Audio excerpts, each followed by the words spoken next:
How can any government anywhere expect you to lose everything you've worked for in your life and just give it up because they ask you to do so?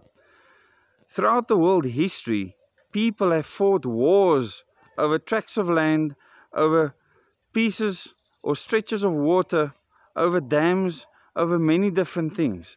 And this has been recorded in history. A lot of it has not been recorded, but I can assure you that people have an instinct to survive. And that instinct includes fighting to the death for the freedom to be able to live in a free way.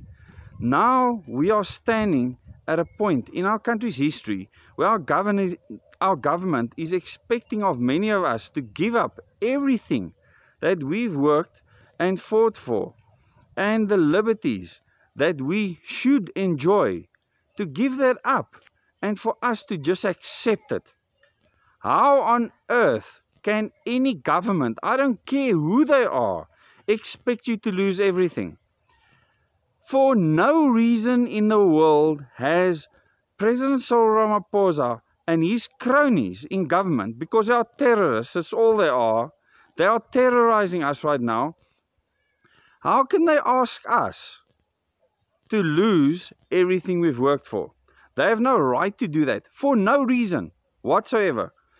People, if you knew that there was some bad disease that was going to kill you, okay, and you see people dropping like flies around you, do you think you need a government to convince you to stay indoors or keep yourself safe? You don't. And this is the fact.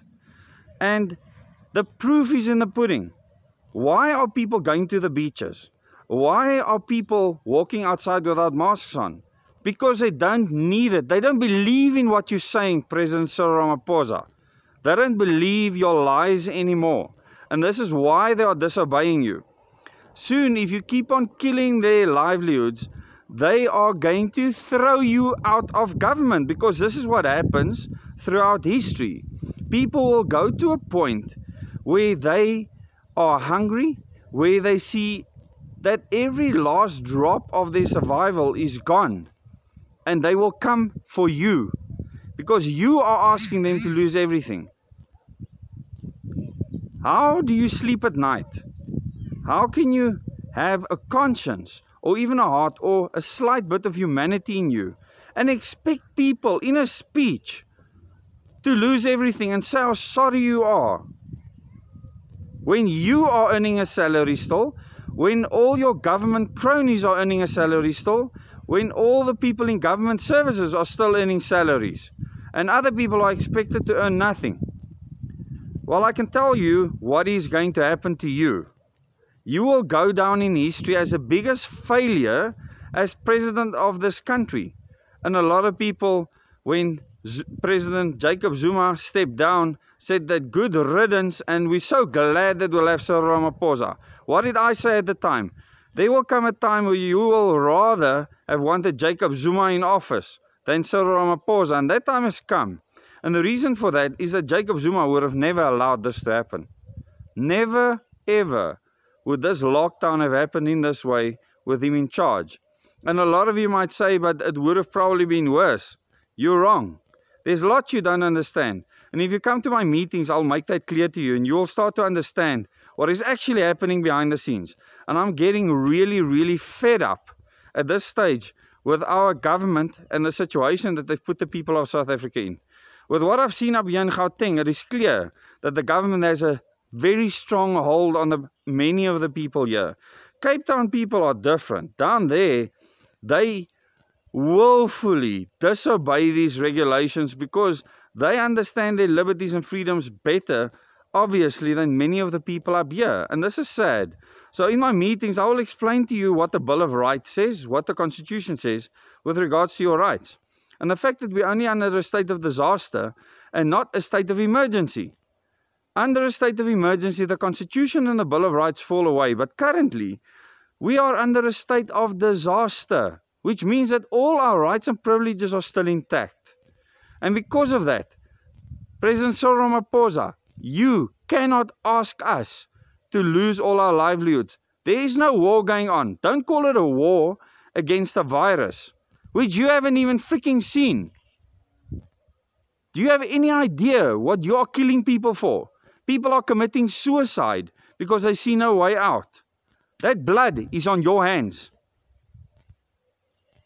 The people of this country will put you in a situation where you will have to flee this land. And I can tell you that now. It's not going to be pretty.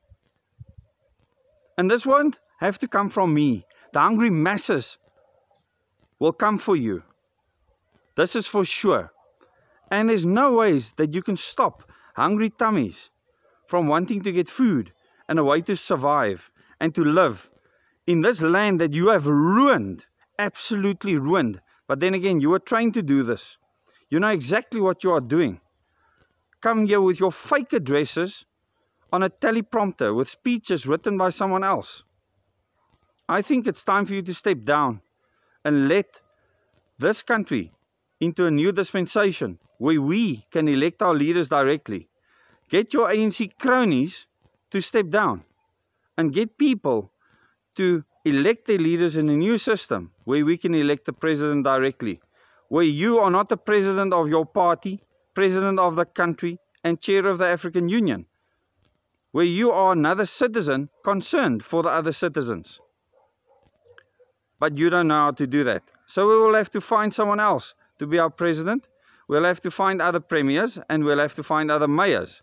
The people that are there right now, I don't want any of them in office ever again in my lifetime. And I will make sure that I keep on exposing your sick plans to everyone around me. Thank you very much.